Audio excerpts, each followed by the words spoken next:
Hello dear students, welcome to my academy. बच्चों क्या हाल चाल हैं। तो बच्चों बायो बूस्टर कोर्स में आज जो टॉपिक हम लोग डिस्कस करने वाले हैं वो है इलेक्ट्रोकार्डियोग्राम। इलेक्ट्रोकार्डियोग्राम ईसीजी या फिर बच्चों इसे हम ईकेजी भी बोल देते हैं, ईकेजी। तो आखिर क्या होता है इलेक्ट्रोकार्डियोग्राम। बच्चों इलेक्ट्रोकार्डियोग्राम जो एक ग्राफ है, ऐसा ग्राफ जो रिकॉर्ड करता है किसकी activity, electrical activity of heart. ऐसा एक ग्राफ जो इलेक्ट्रिकल एक्टिविटी ऑफ हार्ट जो है उसे रिकॉर्ड करता है, उसे हम क्या बोल देते हैं, उसे हम इलेक्ट्रोकार्डियोग्राम बोल देते हैं। और इसके ऊपर इलेक्ट्रिकल एक्टिविटी जो रिकॉर्ड होती है बच्चों, वो किस किस पैरामीटर के रेस्पेक्ट में होती है, voltage versus time. Voltage versus time, इस पैरामीटर के अंदर हम हार्ट की इलेक्ट्रिकल एक्टिविटी जो है उसे नोट डाउन करते हैं ग्राफ पेपर के ऊपर। उसे ही हम क्या बोल रहे हैं, ईसीजी बोल रहे हैं। तो बच्चों इसके लिए होता क्या है, इसके लिए बहुत सारे इलेक्ट्रोड्स होते हैं जो टोटल 12 लीड्स बनाते हैं, 10 इलेक्ट्रोड्स होते हैं। और ये बॉडी के ऊपर डिफरेंट पोजीशन के ऊपर लगे होते हैं। और जो इलेक्ट्रिकल एक्टिविटी है बच्चों, क्या होता है, जैसे जब हमारे हार्ट के अंदर इम्पल्स फ्लो कर रहा है मसल्स के अंदर, तो जो कार्डियक मसल है वहाँ से, यानी कि मायोकार्डियम से वो इम्पल्स जो है वो लीक होता है पेरिकार्डियम के ऊपर, और वहाँ से लीक होकर के स्किन के ऊपर। तो बहुत ही स्मॉल अमाउंट में करंट का फ्लो हो रहा है। और हमारी बॉडी जो एक बहुत अच्छी कंडक्टर है, तो उस करंट फ्लो को हम क्या करते हैं, एम्पलीफाई करके और गैल्वेनोमीटर के थ्रू ग्राफ पेपर पे उसे रिकॉर्ड कर लेते हैं। उससे ही हम क्या बोल देते हैं बच्चों, ईसीजी ग्राफ पेपर के ऊपर हमें कुछ इस टाइप का जो इलेक्ट्रिकल एक्टिविटी है, इम्पल्स है, वो देखने को मिलता है। और ऐसा ही इसे ही हम क्या बोल देते हैं बच्चों, ईसीजी बोल देते हैं, इलेक्ट्रोकार्डियोग्राम बोल देते हैं। और बच्चों इलेक्ट्रोकार्डियोग्राम जो है उसको रिकॉर्ड करने की जो प्रोसेस होती है, उस प्रोसेस को क्या बोल देते हैं हम, प्रोसेस जो होगा उसे आप लोग बोल दोगे इलेक्ट्रोकार्डियोग्राफी। क्या बोलते हैं, electrocardiography. It is the process by which electrocardiogram is prepared. ठीक है बच्चों। अब यहाँ पर आप देख पा रहे हो मशीन, ईसीजी मशीन जो है वो कैसी होती है, और देख पा रहे हो कि किस तरीके से बहुत सारे लीड्स हैं, इलेक्ट्रोड्स जो हैं बच्चों, उसे अप्लाई किया हुआ है इस पर्सन की बॉडी के ऊपर। तो बच्चों यदि हम बात करें कि इलेक्ट्रोड्स को कहाँ पे अप्लाई करते हैं, तो राइट और लेफ्ट लिम्ब के ऊपर करेंगे बच्चों, या तो शोल्डर के पास में या फिर रिस्ट में। हमारी एनसीईआरटी में कहाँ पर लिखा हुआ है, रिस्ट में लिखा हुआ है। रिस्ट में भी हम लगा सकते हैं, लेफ्ट और राइट रिस्ट में, या फिर ये शोल्डर के ऊपर भी हो सकता है बच्चों, कोई फर्क नहीं पड़ता उससे रीडिंग में। ठीक है। और ऐसे ही जो लिम्ब है बच्चों, उसमें एंकल के पास में, जो लोअर लिम्ब है उसमें एंकल के पास में, या इवन हम थाई के ऊपर जो रीजन है बच्चों, वहां पर भी अप्लाई कर सकते हैं। लेफ्ट साइड पे मेनली, यानी राइट और लेफ्ट लिम्ब और लेफ्ट जो लेग है वहां पर हम राइट और लेफ्ट हैंड और लिम्ब जो है बच्चों, उसके अंदर लेफ्ट लिम्ब पे नॉर्मली अप्लाई करते हैं। बट यदि हम ओवरऑल ईसीजी जो है बहुत ही सारे वैल्यूज और डिटेल में फाइंड आउट करना चाहते हैं, तो राइट एंड लेफ्ट लेग पे भी होगा, राइट एंड लेफ्ट जो रिस्ट है उसके ऊपर भी होगा। और बच्चों चेस्ट के ऊपर इस तरीके से इलेक्ट्रोड होते हैं, उनका नाम है जैसे V1, V2, V3, V4, V5, V6। तो ऐसे पर्टिकुलर पोजीशन होता है बच्चों जहां पर इन इलेक्ट्रोड्स को हम लगाते हैं, और इसकी वजह से, इन सब की हेल्प से जो इलेक्ट्रिकल एक्टिविटी है उससे जो बॉडी का फ्रंटल प्लेन है उसके अंदर, या फिर और कोरोनल प्लेन जो है यानी ट्रांसवर्स प्लेन जो है बच्चों, उसके अंदर इन एक्टिविटीज को रिकॉर्ड कर लिया जाता है ग्राफ पेपर के ऊपर। ये जो ग्राफ पेपर है इसके ऊपर यहाँ पर क्या होगा, फिर जो इलेक्ट्रिकल एक्टिविटी है वो इस तरीके से हमें मिलेगी। ठीक है बच्चों। और इस तरीके से क्या होता है, ईसीजी जो है वो हमें मिल जाता है। ठीक है। अब बच्चों नॉर्मल ईसीजी के अंदर कंपोनेंट की बात करें, तो नॉर्मल ईसीजी के अंदर कौन कौन से कंपोनेंट होते हैं, एक होता है पी वेव, एक होता है बच्चों क्यूआरएस कॉम्प्लेक्स, और एक होता है टी वेव। तो मेन कंपोनेंट जो है बच्चों वो यही है नॉर्मल ईसीजी के अंदर, नॉर्मल कंडीशन के अंदर। और एबनॉर्मल कंडीशन में तो बच्चों वो हमारे सिलेबस में नहीं है, बहुत ज़्यादा डिटेल हो जाएगा, उस पर नहीं जाएंगे। तो इससे पहले कि हम ये समझें कि आखिर किस तरीके से ये वेव्स बन रहे हैं, हमें कंसेप्ट समझना पड़ेगा। तो ईसीजी का कंसेप्ट क्या है बच्चों, वही जिस पे गैल्वेनोमीटर काम करता है, यानी इलेक्ट्रिकल डिफरेंस होगा, यानी कि करंट का फ्लो होगा तो उसे गैल्वेनोमीटर की तरह गैल्वेनोमीटर की हेल्प से मेजर कर सकते हैं। और यहाँ पर क्या होगा, उस गैल्वेनोमीटर से मेजर किए हुए करंट को हम ग्राफ पेपर के ऊपर एम्पलीफाई करके प्लॉट करवा लेते हैं इस मशीन के थ्रू। तो आखिर जब हम बात करते हैं कि ये इलेक्ट्रिकल एक्टिविटी हार्ट के अंदर कहाँ से आ रही है और किस तरीके से आ रही है, उसको हम एक बार समझने की कोशिश करते हैं। सपोज ये एक कार्डियक मसल है, एक ये मायोकार्डियल सेल है। तो बच्चों इस मायोकार्डियल सेल के अंदर क्या होता है, यहाँ पर ये सेल जो है जब एक्साइट होगी तो क्या होगा इसके अंदर। जैसे सबसे पहले बात करते हैं रेस्टिंग कंडीशन की। बच्चों सबसे पहले बात कर लेते हैं रेस्टिंग कंडीशन की। तो रेस्टिंग कंडीशन में जैसा आपने नर्व कंडक्शन में पढ़ा होगा कि सपोज -90 मिलीवोल्ट जो है वो रेस्टिंग कंडीशन में पोटेंशियल, ठीक है, मेम्ब्रेन का क्रॉस पोटेंशियल डिफरेंस है। अंदर की तरफ क्या होगा, नेगेटिव होगा, बाहर की तरफ क्या होगा, पॉजिटिव होगा। जब एसए नोड जो है वो इम्पल्स जनरेट करेगा बच्चों, तो क्या होगा, वो इम्पल्स जनरेट करेगा। और यहाँ पर क्या होता है बच्चों, फेज 1 जो है उसके अंदर सोडियम का इन्फ्लक्स होता है। सोडियम जो है उसका इन्फ्लक्स होने लग जाएगा। फेज 1 के अंदर सोडियम का इन्फ्लक्स, रैपिड इन्फ्लक्स की वजह से क्या होता है बच्चों, सडनली ये जो नेगेटिव में पोटेंशियल था ये किस तरफ मूव करेगा, ये पॉजिटिव की तरफ मूव करेगा। बढ़ते बढ़ते 0 मिलीवोल्ट, और भी बढ़ेगा बच्चों तो कितना आ जाएगा, सपोज +20 मिलीवोल्ट। तो इस तरीके से इलेक्ट्रिक पोटेंशियल जो है वो ऊपर की तरफ ऐसे बढ़ते जाएगा। अब ये जो 20-20 मिलीवोल्ट जो है यहाँ पर जब इम्पल्स पहुंचा है बच्चों, सपोज 20-30 कुछ भी आप वैल्यू जो है वो ले सकते हो, डिपोरेशन हुआ सपोज +30 तक पहुंचा। तो अब क्या होगा, अब इसके बाद में यहाँ पर जो पोटेशियम चैनल है बच्चों वो ओपन होना स्टार्ट हो जाएगा।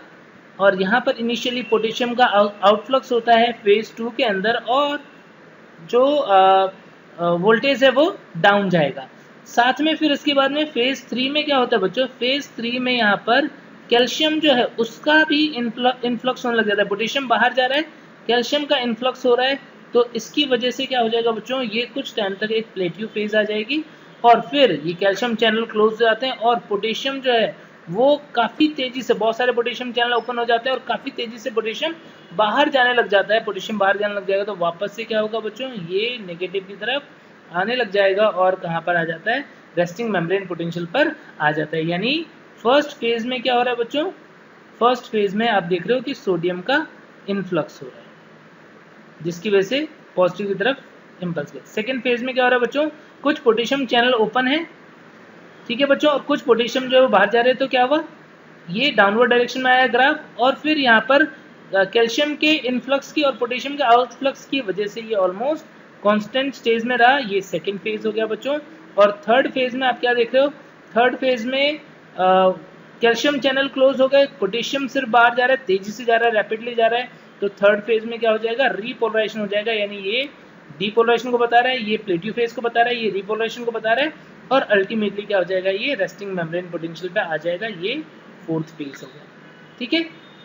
तो इस तरीके से एक सिंगल सेल जो है वो नर्व को कंडक्ट कर रहा है। अब यहाँ पर बात करते हैं कि ये तो एक सेल की कहानी हुई, हार्ट के अंदर हर जगह पे यही चल रहा है, सब जगह पे यही चलेगा। यानी सेल्स जो है वो आपस में कनेक्टेड है। और ये जो इनकी मेम्ब्रेन होती है बच्चों, यहाँ पर गैप जंक्शन होता है। इस गैप जंक्शन की वजह से जब ये सोडियम यहाँ पर अंदर आया तो क्या होगा, ये सोडियम जो है इसका मूवमेंट होगा पास वाले सेल में, यहाँ से ये मूव करके कहाँ चला जाएगा, पास वाले सेल में, और पास वाले सेल के अंदर फिर से डीपोलराइजेशन जो है उसको इंड्यूस कर देगा, सोडियम का इन्फ्लक्स होना स्टार्ट हो जाएगा, सेम प्रोसेस आ जाएगी। तो क्या होगा बच्चों, ये आगे की तरफ ऐसे मूव करता रहेगा। वो टाइम जब हम देखते हैं कि एक सेल पर्टिकुलरली पूरी तरीके से डीपोलराइज हो चुका है, तो कुछ टाइम के लिए क्या होता है, करंट का फ्लो रुक जाता है या स्टैटिक सी स्टेज आ जाती है, फिर उसके बाद में रीपोलराइजेशन जो है वो स्टार्ट हो जाता है। तो इस टाइप से ग्राफ आता है डीपोलराइजेशन का और रीपोलराइजेशन का एक नर्व सेल के अंदर। ये तो हमने देखा कि नर्व मायोकार्डियल मसल जो है या मायोकार्डियल सेल जो है उसके थ्रू इम्पल्स जो है किस तरीके से जनरेट हो रहा है और आगे जा रहा है, किस तरीके से यहाँ पर डीपोलराइजेशन और रीपोलराइजेशन होता है, ठीक है बच्चों। अब इसके बाद में हम बात करते हैं कि ये तो एक सेल के अंदर हुआ, पूरे हार्ट के अंदर बात करते हैं कि हार्ट के अंदर किस तरीके से करंट जो है वो फ्लो होगा। तो बच्चों हार्ट के अंदर यहाँ पर देख रहे हो कि ये है राइट एट्रियम, ये है left atrium, right ventricle, left ventricle, ठीक है, और ये वेंट्रिकल की वॉल दिख रही है बच्चों। तो यहाँ पर राइट एट्रियम के अंदर इस जगह पर आपको पता है क्या होता है, ये है एसए नोड, ऐसे नोड जो है जिसे हम क्या बोलते हैं, पेस मेकर ऑफ हार्ट भी बोलते हैं। तो यहाँ पर है हमारा एसए नोड। ठीक है बच्चों, यहाँ पर ये एट्रियोवेंट्रिकुलर सेप्टा जो है राइट साइड वाला, वहाँ पर प्रेजेंट होता है क्या, एवी नोड। ये क्या है बच्चों, ये है एवी नोड।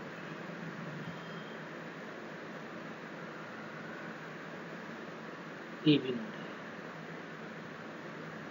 ठीक है बच्चों, इस एवी नोड से मसल फाइबर जो है, स्पेशलाइज्ड मसल फाइबर जो है वो यहाँ पर निकले हुए हैं। इसे हम क्या बोल देते हैं, इसे बोलते हैं हम बंडल फाइबर्स। ये है बंडल ऑफ हेज, क्या बोल देते हैं इसको, ये है बंडल ऑफ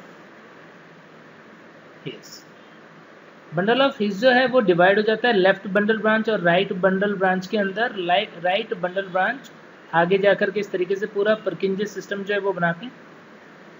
क्या ये नर्व है क्या बच्चों, ये नर्व नहीं है, ध्यान रखना, ये मसल फाइबर ही है। हमारा हार्ट जो है वो किस टाइप का है, न्यूरोजेनिक है कि मायोजेनिक है, हमारा हार्ट जो है वो मायोजेनिक है। ऐसे नोड भी मसल फाइबर्स ही, स्पेशलाइज्ड मसल फाइबर्स। और यहाँ पर कुछ इस तरीके से ये क्या है, ये पुरकिंजे फाइबर्स हैं।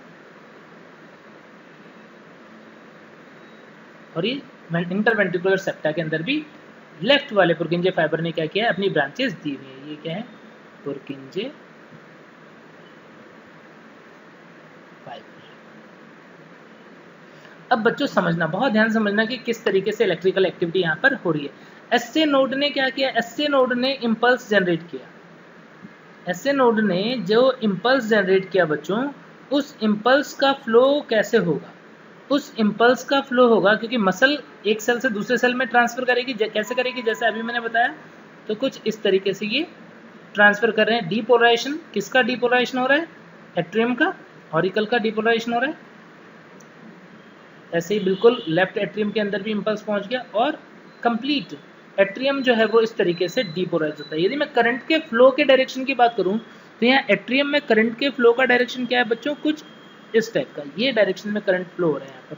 और वैल्यू क्या होगा, एम्पलीट्यूड क्या होगा बच्चों, ये रिलेटिवली स्लो कंडक्ट या मॉडरेट स्पीड से कंडक्ट हो रहा होगा। मॉडरेट स्पीड से यहाँ पर करंट जो है उसका फ्लो हो रहा है। यदि हम इसको मेजर करना चाहते हैं, मान लो यहाँ पर हमने इलेक्ट्रोड लगाया, एक यहाँ पर और एक यहाँ पर, और इस तरीके से हम मेजर करना चाहते हैं, तो क्या होगा बच्चों, हमें यहाँ पे करंट का फ्लो मिलेगा। इसका मतलब हमारा गैल्वेनोमीटर जो है बच्चों वो एक डिफ्लेक्शन जो है वो शो करेगा।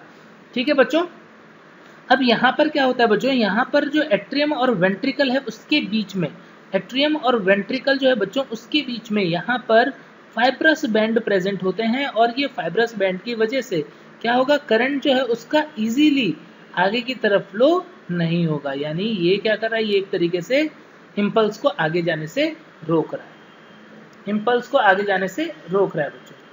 अब ये इम्पल्स को यदि आगे जाने से रोक रहा है तो फिर उस कंडीशन में क्या होगा, उस कंडीशन में अब सिर्फ एक ही रास्ता दिखेगा यहाँ पे करंट को आगे फ्लो होने के लिए। वो क्या है, वो है एवी नोड। यानी यहाँ पर एक इम्पॉर्टेंट बात आपको क्या पता चल गई बच्चों, एक इम्पॉर्टेंट बात पता चल गई कि एसए नोड से मॉडरेट स्पीड के अंदर करंट का फ्लो हो रहा है और डायरेक्शन क्या है, डाउनवर्ड लेफ्टवर्ड। फिर उसके बाद में आपको पता पड़ रहा है कि यहाँ पे एट्रियोवेंट्रिकल सेप्टा जो है उसके अंदर फाइब्रस बैंड होने की वजह से ये क्या कर रहा है, ये करंट को फ्लो नहीं कर रहा है। और इसने क्या किया, अब यहाँ पर करंट को ट्रांसफर किया किसको, एवी नोड को। और एवी नोड जो है बच्चों ये बहुत ही स्लो कंडक्शन करता है, इसका एम्पलीट्यूड जो है या मैग्नीट्यूड जो है वो भी बहुत ही कम होता है। इसीलिए जो करंट है वो यहाँ पर क्या होगी, एक तरीके से कुछ टाइम के लिए रुक जाएगी। एवी नोड जो है वो उसको कंडक्शन को डिले करने का काम करता है। और ये बहुत ज़रूरी है। क्यों ज़रूरी है बच्चों, क्योंकि जब ये डिपोलराइजेशन होगा फिर उसके बाद में एट्रियम का कॉन्ट्रैक्शन होगा, कॉन्ट्रैक्शन होगा तो ब्लड का फ्लो होगा, ब्लड कहाँ पे आएगा, वेंट्रिकल के अंदर आएगा। जब वेंट्रिकल के अंदर आएगा उसके बाद इसका कंडक्शन स्टार्ट होना चाहिए, पहले कंडक्शन स्टार्ट नहीं होना चाहिए या साथ में कंडक्शन नहीं होना चाहिए। तो वो जो टाइम गैप इसको रिक्वायर्ड है बच्चों, वो टाइम गैप कौन प्रोवाइड कर दे रहा है, एवी नोड पे जो डिले हो रहा है कंडक्शन का वो इसे टाइम गैप प्रोवाइड कर देता है। ठीक है, तो अब क्या हुआ बच्चों, अब वो इम्पल्स आ गया किसके पास में, एवी नोड के पास में। एवी नोड पे इम्पल्स जो है वो एक तरीके से रुक गया है, स्लो हो गया है। यानी यदि हम यहाँ पर देख रहे थे तो गैल्वेनोमीटर में डिफ्लेक्शन दिख रहा था, अब यहाँ पर यदि हम एवी नोड में देखेंगे तो गैल्वेनोमीटर में डिफ्लेक्शन क्या होगा, नेग्लिजिबल होगा। इसके बाद में करंट का फ्लो कैसा होगा, यहाँ पर बंडल ऑफ हिज की तरह से अब यहाँ पर बच्चों जो सेप्टा है उसको, उसके अंदर जो नर्व इम्पल्स का कंडक्शन है वो कैसा हो रहा है, सेप्टा का डीपोलराइजेशन होने के लिए यहाँ पर फाइबर कुछ इस तरीके से इम्पल्स को ट्रांसफर कर रहे हैं और सेप्टा का कॉन्ट्रैक्शन हो रहा है। यानी यहाँ पर जो करंट के फ्लो का डायरेक्शन है सेप्टा में, वेंट्रिकुलर सेप्टा के डीपोलराइजेशन में करंट के फ्लो का जो डायरेक्शन आ रहा है बच्चों वो कौन सा आ रहा है, वो कुछ इस टाइप का आ रहा है। मैग्नीट्यूड कम होगा क्योंकि यहाँ पर तो थोड़ा सा ही पार्ट है, और अपवर्ड डायरेक्शन में होगा कुछ इस तरीके से। लेकिन जब वो यहाँ पे पहुँच जाएगा वेंट्रिकल के मेजर पार्ट के अंदर जो अपेक्स वाला पोर्शन है बच्चों, तो यहाँ पर फिर करंट का फ्लो जो है वो कुछ इस तरीके से होगा, इस डायरेक्शन में होगा।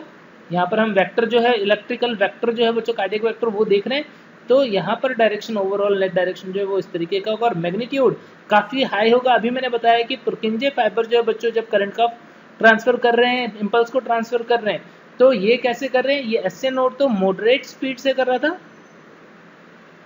मॉडरेट स्पीड से, और ये जो पुरकिंजे फाइबर होंगे बच्चों, ये जो इम्पल्स है या करंट है उसको ट्रांसफर करते हैं मॉडरेट स्पीड से कि हाई स्पीड से, वेरी हाई स्पीड से, हाई स्पीड।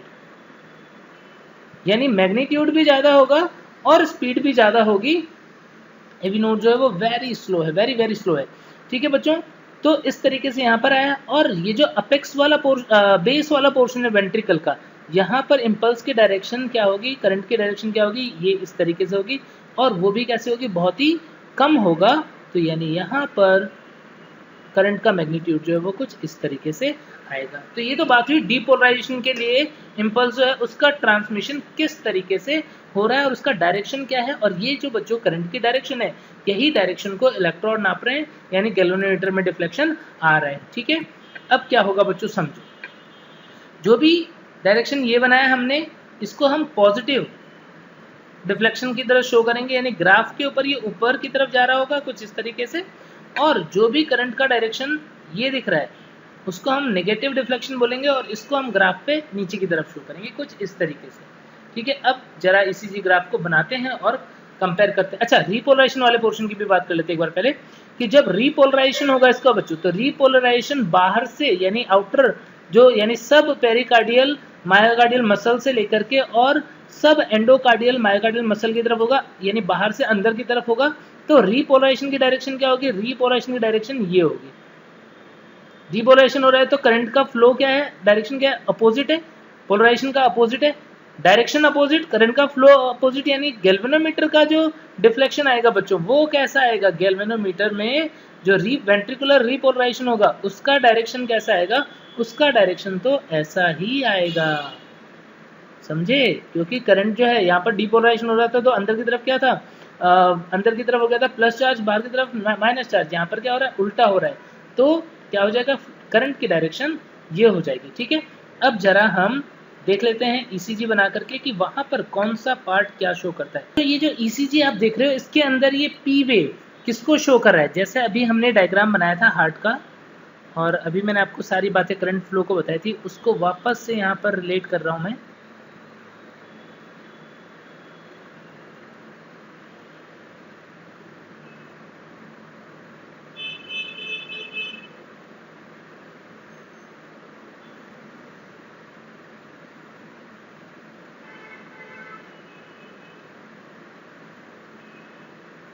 जिस टाइप का डायग्राम अभी हमने बनाया था बच्चों। अब यहाँ पर क्या हो रहा है, ये जो पी वेव है बच्चों, ये पी वेव किसको रिप्रेजेंट करता है, ये रिप्रेजेंट करता है एट्रियल डीपोलराइजेशन को। पी वेव किसको, एट्रियल डीपोलराइजेशन। यानी यहाँ पर एसए नोड से इंपल्स जनरेट हुआ और वो जनरेट होने के बाद में क्या हुआ, पूरे एट्रियम के अंदर चला गया। अब हमने इसका डायरेक्शन देखा था, डायरेक्शन क्या था, करंट के फ्लो का डायरेक्शन क्या था, ये वाला डायरेक्शन था। इसको हमने किस तरीके से लिया, पॉजिटिव डिफ्लेक्शन की तरह लिया। तो ये यहाँ पर पी वेव किसको बता रहे हैं बच्चों, यहाँ से करंट जो है वो जो इम्पल्स है वो एट्रियम के अंदर डिस्ट्रीब्यूट हो गया। पी वेव जो है वो किसको बता रहा है, एट्रियल डीपोलराइजेशन को। फिर क्या हुआ बच्चों, फिर हमने देखा कि आइसोइलेक्ट्रिक पॉइंट आ जाएगा जब करंट का फ्लो आगे नहीं हो पा रहा है। अब क्या हुआ बच्चों, यहाँ पर इम्पल्स को आगे जाने के लिए क्या रास्ता मिलता है, मैंने बताया था ये एसए नोड है, एवी नोड के थ्रू जाएगा। एवी नोड क्या करता है, इस करंट को एक तरीके से रोक देता है, कुछ टाइम के लिए डिले करवाता है, स्लो करवाता है। यानी यहाँ पर जो सेगमेंट है बच्चों, कौन सा, पीक्यू सेगमेंट, ये क्या है, ये है पीक्यू सेगमेंट।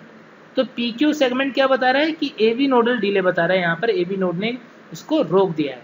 फिर जब ये एट्रियम में आएगा बच्चों तो अब क्या होगा, देखो मैंने क्या बताया था यहाँ पर कि यहाँ पर सेप्टा के अंदर जो लेफ्ट बंडल ब्रांच है वो इस तरीके से इम्पल्स ट्रांसफर कर रहा है, ये डायरेक्शन आ रही थी, तो ये डायरेक्शन पॉजिटिव डिफ्लेक्शन, ये डायरेक्शन नेगेटिव, यानी क्यू वेव जो है बच्चों वो नेगेटिव डिफ्लेक्शन शो कर रहा है। क्यों?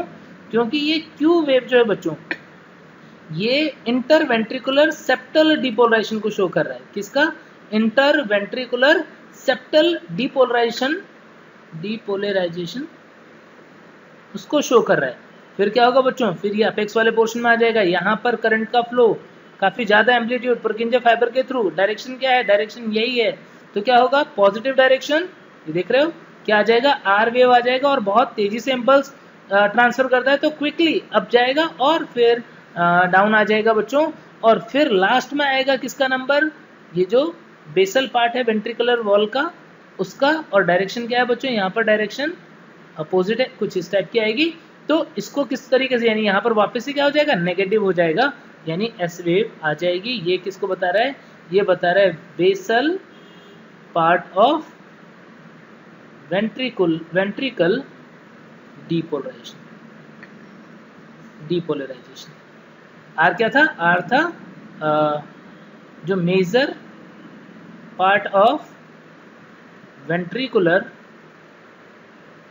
डिपोलराइजेशन, समझ गए। तो इस तरीके से बच्चों पी वेव किसको बता रहा है, एट्रियम का depolarization, P Q segment AV nodal delay, Q wave septa का डिपोलराइजेशन, आर वेव जो आ रहा है बच्चों वो किसके लिए आ रहा है, आर वेव जो है वो वेंट्रिकल का जो मेजर पार्ट है, अपाइकल पार्ट है उसका डिपोलराइजेशन। एस वेव जो है बच्चों वो किसे बता रहा है, एस वेव बता रहा है बेसल पार्ट जो वेंट्रिकल का है वो डिपोलराइजेशन। और फिर उसके बाद में रीपोलराइजेशन होगा, रीपोलराइजेशन आउटर से इनर साइड की तरफ होगा, हमने देखा था इस डायरेक्शन में। तो रीपोलराइजेशन हो रहा है, करंट का फ्लो जो है वो अपोजिट डायरेक्शन में होगा, यानी गैल्वेनोमीटर का डिफ्लेक्शन क्या आएगा, पॉजिटिव आएगा। टी वेव जो है वो किसको बता रहा है, ये बता रहा है बच्चों कि यहाँ पर वेंट्रिकुलर रीपोलराइजेशन हो रहा है, वेंट्रिकुलर रीपोलराइजेशन, ठीक है। तो पी वेव एट्रियल रीपोलराइजेशन और क्यूआरएस कॉम्प्लेक्स वेंट्रिकल का डिपोलराइजेशन, उसमें भी नेगेटिव और पॉजिटिव पार्ट क्यों आ रहे हैं वो आप समझ गए। टी वेव जो है वेंट्रिकुलर रीपोलराइजेशन, यहाँ पर एट्रियम का रीपोलराइजेशन जो है बच्चों साथ साथ में चलता है, स्लो करंट रहती है इसलिए इसके साथ में मास्क हो जाता है, अलग से हमें नहीं देखने को मिलता है। कई बार हम ग्राफ में इसके अलावा एक और भी वेव देखते हैं जिसको हम बोल देते हैं यू वेव। क्या होता है ये यू वेव बच्चों, यू वेव जो है यहाँ पर पेपिलरी मसल्स होते हैं जिनके हेल्प से कोडाडेंड्रन जो है वो अटैच होता है किससे, जो वॉल्व होते हैं बाइकस्पिड और ट्राइकस्पिड वॉल्व। तो इसका यानी कि पेपिलरी मसल जो है उनका रिपोलराइजेशन, पेपिलरी मसल रिपोलराइजेशन जो है उसे शो करता है कौन, उसे शो करता है ये यू वेव, जो कि कई बार हमें ईसीजी में देखने को मिलता है बच्चों। तो इस तरीके से आपने एक ईसीजी कैसे बनती है, कार्डियक इम्पल्स कैसे आता है हार्ट के अंदर, कैसे वो इम्पल्स या जो करंट है वो फ्लो होता है, वो आपने देखा, वो इस तरीके से बनता है। अब बच्चों इसे ही हम देखते हैं एक रियल ग्राफ पेपर के ऊपर। जो बातें अभी हमने समझी वही चीज़ें यहाँ पर है। पी वेव देख रहे हो, QRS complex, T wave, you wave, ठीक है, ये आइसोइलेक्ट्रिक पॉइंट है बच्चों बीच में। अब यहाँ पर बच्चों सबसे पहले मैं आपको बताता हूँ कि ग्राफ पेपर की स्पीड क्या होती है।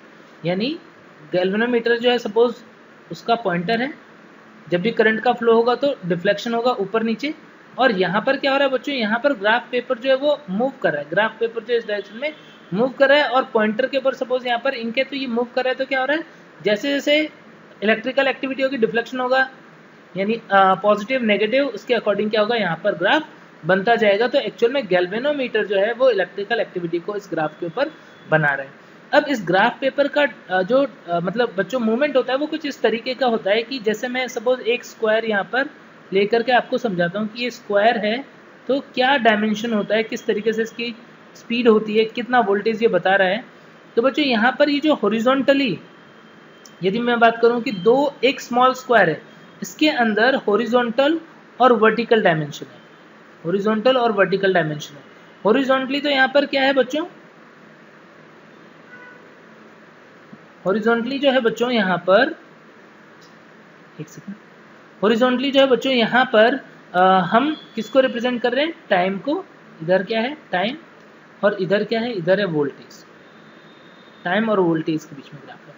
तो टाइम की यदि हम बात करें तो एक छोटा सा स्क्वायर जो है बच्चों वो 0.04 सेकेंड को रिप्रेजेंट करता है, यानी ये जो बड़ा वाला स्क्वायर होगा इसकी टाइमिंग की बात करें बच्चों तो 0.2 सेकेंड, इतना टाइम। यदि हम यहाँ पर बात करें बच्चों की एक छोटा वाला स्क्वायर कितना पोटेंशियल वोल्टेज जो है उसको रिप्रेजेंट करता है, तो ये 0.1 मिली वोल्ट को रिप्रेजेंट करता है, यानी दो ब्लॉक मिला करके कितना हो जाएगा, 1 मिली वोल्ट हो जाएगा। ठीक है, तो इस ये वोल्टेज को शो कर रहा है इस वाले उस पे, और टाइम जो है इसको शो कर रहा है, ताकि आपको आइडिया लगेगा कि कितना वोल्टेज और कितने टाइम में। और हम एवरेज बात करें तो यदि हम QRS कॉम्प्लेक्स को काउंट करते तो बच्चों यदि 1 मिनट में यानी कि 300 जितने यदि हम बॉक्सेस को स्टडी कर रहे हैं तो उसके अंदर 300 ये जो स्क्वायर से बड़े वाले स्क्वायर से उनको स्टडी कर रहे हैं, तो हमें पता पड़ जाएगा कि कितना बार हार्ट ने बीट किया है, वो हमें इससे पता लग जाएगा। ठीक है बच्चों, तो इस तरीके से ग्राफ होता है जिसके अंदर डायमेंशंस जो है वो आप समझ गए कि टाइम जो है एक छोटा वाला, ये छोटा वाला जो बच्चों स्क्वायर है ये कितना 0.04 सेकेंड को रिप्रेजेंट करता है, और ये पॉइंट वर्टिकल जो है 0.1 मिली वोल्ट को रिप्रेजेंट करता है। तो बच्चों इसके अलावा कुछ और भी data, PR interval, PR interval जो होता है ऑनसेट ऑफ T से लेकर के ऑनसेट ऑफ Q वेव तक का जो इंटरवल है उसे PR इंटरवल बोलते हैं। QT interval onset of Q wave से लेकर के कंप्लीशन ऑफ T वेव तक का इंटरवल जो होता है वो T वेव कहलाता है। ठीक है बच्चों, यहाँ पर यदि आप NCERT पढ़ रहे हो तो बच्चों वहाँ पर एक बात जो है वो गलत लिखी हुई है कि end of T waves shows the end of ventricular systole, जबकि क्या होना चाहिए, beginning of T wave shows the end of ventricular systole, क्योंकि T वेव जब बननी स्टार्ट हो गई तो क्या हो जाएगा, वहाँ पर रिपोलराइजेशन स्टार्ट हो जाएगा, यानी रिलैक्सेशन जो है वो स्टार्ट हो जाएगा, डायस्टोल स्टार्ट हो जाएगा। ठीक है बच्चों, तो इस तरीके से ये ग्राफ है और इसको हमने कम्प्लीटली एक्सप्लेन किया अभी। ठीक है बच्चों, अब बात कर लेते हैं इसके बाद में एबनॉर्मल ECG। ECG का यूज़ क्या होता है बच्चों, ECG का यूज़ होता है हम हार्ट की एक्टिविटी को मॉनिटर कर रहे हैं, जब भी सर्जरी वगैरह होती है उस टाइम पर कार्डियक एक्टिविटी जो है उसको इंडिकेट करने के लिए ये जो ECG है वो साथ में चलता रहता है। आपने देखा भी होगा कई बार जब आप हॉस्पिटल में ICU का सीन देखते हैं तो वहाँ पर पेशेंट जो है उसको एक मॉनिटर से बहुत सारे लीड के थ्रू यदि अटैच्ड है, जिसपे क्या होता रहता है, जिसपे फ्लक्चुएशंस इस तरीके से आते रहते हैं, वो ECG होता है। तो ऑपरेशन के टाइम पे ICU में ये यूज़ होता है। एंड उसके बाद में बच्चों यदि कोई कार्डियक एबनॉर्मलिटी है उनमें, जैसे मायोकार्डियल इन्फॉक्शन एक इंपॉर्टेंट एग्जांपल है, मायोकार्डियल इन्फॉक्शन। तो बच्चों मायोकार्डियल इन्फॉक्शन जो होगा उसके अंदर क्या होता है, उसके अंदर ये जो T वेव है बच्चों, उसके अंदर ये T वेव जो है वो बड़ी होती है, ST एलिवेशन जो है वहाँ पर देखने को मिलता है नॉर्मली। यदि प्रोलॉन्ग्ड मायोकार्डियल इन्फॉक्शन है, यानी जहाँ पर हार्ट जो है उसके अंदर इन्फॉक्शन ज़्यादा हो चुका है, डैमेज हो चुका है, तो ये इन्वर्टेड भी हो सकता है। कुछ इस तरीके से कार्डियक एरिथमिया वगैरह जो होगा उन सब का पता इससे हमें लग जाएगा। तो इस तरीके से डिफरेंट डिजीज़ जो है उनके डायग्नोसिस में ECG जो है उसे हम यूज़ करते हैं। ठीक है बच्चों, तो मुझे लगता है कि आज के लेक्चर में आपको ECG जो है वो कम्प्लीटली समझ में आ गया होगा। ये T wave, QRS complex, T wave, PQ interval, ST interval क्या होता है, ये सारी बातें हमने समझ ली हैं। ठीक है बच्चों, तो इसके बाद में अब कोई अच्छा टॉपिक है वो पढ़ेंगे नेक्स्ट लेक्चर में। आप लोग अच्छे से पढ़ते रहिए। Bye bye, thank you.